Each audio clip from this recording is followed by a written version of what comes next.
M খান সাদ বরিশালে এখন একটি বিলাসবহুল লঞ্চ, আরও আছে অনেক, কিন্তু এম খান সাদ এখন অন্যতম একটি লঞ্চ। আর আমি সুন্দরবন 12-তে যাব হলো চাঁদপুর। আমার ভাড়া নিল 300 টাকা।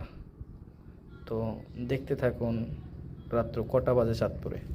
রাত্র 8টা 45-এ বরিশাল থেকে সুন্দরবন 12 লঞ্চটি ছেড়ে আসে আর চাঁদপুর এসে পৌঁছায় রাত 3টা 5 মিনিটে।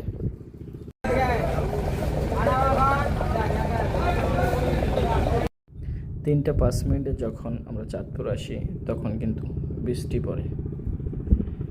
আর এই বৃষ্টিতে কিন্তু লোকজন নামার পরই পল্টনে অনেক যাত্রী দাঁড়িয়েছিল, কোথাও যেতে পারে নাই বৃষ্টির কারণে।